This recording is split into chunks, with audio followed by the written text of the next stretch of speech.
Hi everybody, Preston Johnson here with the American Masters Bowling Tour. We're in, where are we? We are in Redford, Michigan at Mayflower Lanes, and I'm proud to present Gary Payne, our Handicap Division champion.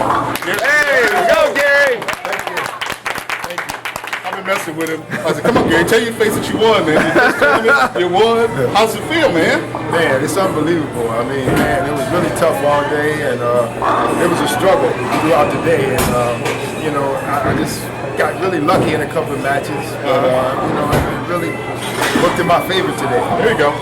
We bowled on a brand new pattern that we've never bowled on before called the turnpike. It's a Kegel pattern. It's about 41 feet.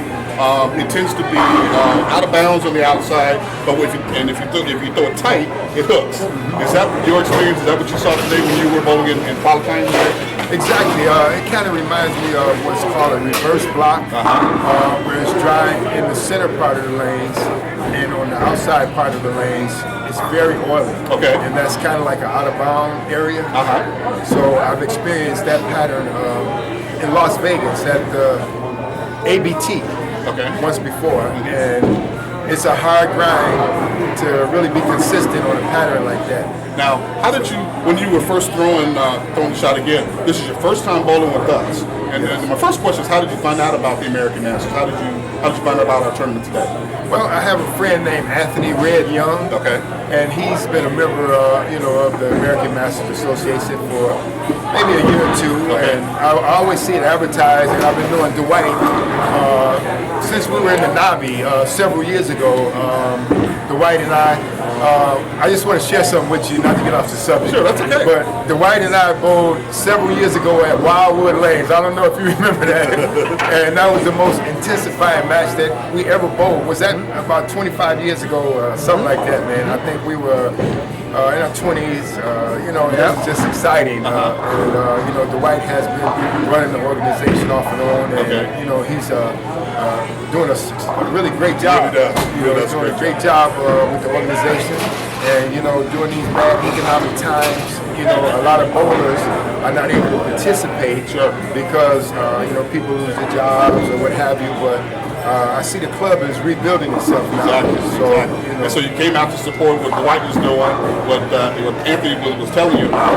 Is that right? Absolutely. I had been meaning to come to one of the tournaments before today, but I had hip surgery back in 2009. So actually, I was out of bowling for about 3-4 years. Wow. Because it was very painful, and then once you have the surgery, you have to learn how to get back, to normal, and then you always have a psychological effect because you had the surgery, and you tend to baby everything, but after you get going and you get motivated. Well, from my perspective, watching you out there today, I never would have imagined you had any kind of surgery. You were throwing the ball with purpose. You were throwing some good shots out there, and your mental game was really good. I mean, you weren't letting you threw a bad shot here and there. You didn't let that shake you. So it's clear that you had some experience, in bowling in tournaments and in competition. Yeah, that's one of the key factors when you participate at a level of high competition level. You have to actually have a strong mental game. Absolutely. Because if you don't have a strong mental game, then once you start to making errors and stuff, you start to tend to let that just continue to haunt you. Exactly. So you lose for a reason that you were there. Yes. As we used to say in the old days, you got to shake it off. You go back and you shake it off. Right. So tell me about qualifying. How did qualifying go for you? Did you have any particular games where you struggled? And then did you make any ball changes or make a change on the lane? Tell me about qualifying. Absolutely. The fourth game of qualifying, I think I bowled a 158. I ran into a pair that was really tricky. I had a few washouts, a few splits, but I couldn't figure this particular lane out because it was like wet, dry, but it had a lot of hang area. Got it. So actually the ball was skating longer than I wanted to, so I just moved to the right and just tried to play up the board and get behind me. Got it. But that was one of the toughest games that I had in qualifying. Well, you did great. You were fifth high qualifier today. You took the top 6. Our cut score was plus I don't have it on it, plus 83, and so and you was took 6th, and you were 5th. Okay, so you went right from qualifying, right into match play. What did you do different in match play? Did you regroup? Did you change balls? Or did you just go after?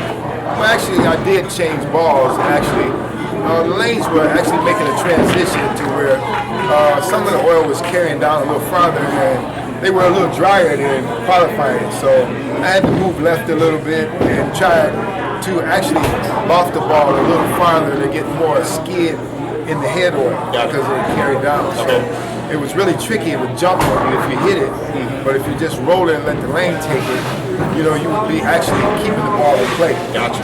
But a couple of times I got it kind of wide, my arm was away from me, and I got out of control for a minute. Gotcha. So in the championship match, that's when I really got out of control. Yeah, and speaking of that, what was amazing today, man, you were 5th high qualifier in both divisions, our scratch division and our handicap division. Our top seeds got knocked out pretty early. Congratulations to Rob Bennett. I believe he was our number 1 high qualifier, and Jessica Moore, who you actually bowled in the finals, she was our number 2. And then I want to say congratulations to Paul McDonald Sr. He bowled a great set today. So anyway, in the finals, you bowled against Jessica Moore, all right? And the match was kind of going back and forth. I know Jessica was struggling a little bit. I think she got a little tired, but you were just hanging in there, just going after it. And in the 10th frame, she opened. If she had marked, then it would have made it really tough for you. Tell me about the 10th frame. Tell me about the whole qualifying or the very last game of match play. How did that go for you? What were you thinking?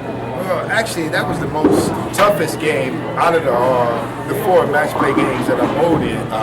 And we kept going back and forth, and my consistency it just wasn't there because I was actually trying to keep the frames closed, but my timing was really bad. So actually, I got some really nice breaks. So she's tough, man. She really is. She's got a great fundamental game. She's tough. And she was missing some fairly easy spares, and you were missing some. You had some opens and some splits, if I remember right. It's just one of those. No, you take it. No, you take it. No, you take it. And again, I remember she just needed a pretty simple spare. She missed it, and then all you had to do was mark. And you threw that first strike in the 10th, and that was pretty much it. On that particular pair, lane 6, the even lane, it was a little tighter than lane 5. Okay. So I wasn't lined up really good on lane 6 because I kept missing to the right, cutting in behind the head. Got it, yep. So I had to move my feet right a few boards and actually just try not to split or open. Yeah, everything that you couldn't make, exactly. On this pattern, you definitely want to keep the frames closed. Yeah. Because this is one of the toughest patterns that I've bowled on. So you definitely want to keep the frames closed. And I was extremely lucky. I'm very thankful today that I was able to overcome those changes. That's a sign of a champion, man. I'm very thankful for it. You did good. We're going to take a quick break and we'll be right back. Folks, I'm here with Gary Payne, our Handicap Division champion here at Mayflower Lanes. Thank you. Way to go, Gary. Thank you. Well, we just wrapped up, how qualifying went, how your final match play went. Let's talk about Gary Payne. Who is Gary Payne? What do you do for a living? Got wife, kids, Well, actually, I'm single and I have 4 children, three girls and 1 boy. Say hello to them, give them their names. I'd like to mad at you. say hello, children. I love you guys. They have names? And Ashley, Alexandria, and Janae, and Gary Jr. There we go. Okay. So now they're going to put it on their Facebooks and see what my dad did. My dad. Now, what do you do for a living? Actually, I work for DTE Energy, and I'm a dispatcher for DTE Energy. I've worked there for 32 years. All right. And, it's a very, very good company to work for. In fact, I got to talk to you. I got a couple rental houses. I need to have my service turned on. Now, where do you bowl in the leagues? You bowl in the leagues? I'm assuming you bowl in the leagues. Where do you bowl at? Yes, actually, I bowl at Mercury Lanes and also Renaissance Family Bowl. Okay. 2 nights a week. Shout out to you boys out there. Yeah, I'd like to say hello to everyone in the league, and thanks for your support, and I'm looking forward to seeing you guys next week. Super. Now, one last thing, and then I'm going to get to the main event of why you came. You could have done anything you wanted to on a Sunday afternoon, and you came to bowl in a tournament. You picked the American Masters to bowl in. Why did you pick us, and what would you tell other people that are looking for a tournament why they should come here? Well, this tournament, I like this tournament. I like the format. I like the handicap, the way that it's based on from 200. Okay. And the way the tournament is ran is fair, and got a great group of people that participate in this tournament. Appreciate that very much. Yeah, and I'd like to give thanks to the entire staff, Dwight, everyone here at Mayflower Bowling Establishment. And I think Dwight's doing a great job with the tournament. And I'm looking forward to participating in a few more. All righty, well, we look forward to having you. Gary, you're a tremendous champion. You represent what American Masters is all about. You came out here to win a tournament, and that's exactly what you did. So first thing I have for you is your first place prize of $500. Thank you. All right, congratulations. All right. Then I have something for you called the Eagle's Nest. And the way the Eagle's Nest works, it's our version of a progressive jackpot. And when you come to the tournament, you pay your normal tournament fee. For an additional few dollars, you can get in the Eagle's Nest. If you make it to qualifying, if you make it to match play, and you sit in this chair, you win Eagle's Nest. But unfortunately, you didn't get in the Eagle's Nest, and that was an additional almost $250 you just gave away, man. Oh yeah, sure did. Huh? Yeah, she did ask me about it, but I thought it was something that you had to progressively do. But now you know. Yeah, I know now. All right, well, I'll give you that one as a reminder. Gary, we love having you. Congratulations on your first title. The way you bowl, you're going to be sitting in this chair in many, many more tournaments for us. Folks, this is Gary Payne, our Handicap Division champion here at Mayflower Lane. Way to go, Gary. Thank you very much. Folks, we're going to be in 2 weeks on November 21st. We're going to have our Baker's Double Tournament at 300 Bowl in Waterford, Michigan. We're guaranteed $800 minimum, so the bigger the turnout, the more we can pay in prize fund. I know that Gary's going to be here, so if you think you got what it takes and you think you can beat Gary coming out to the tournament, we'd love to have you out there. I'm Preston Johnson for the American Masters Bowling Tour. Take care. Bye-bye. Thank you.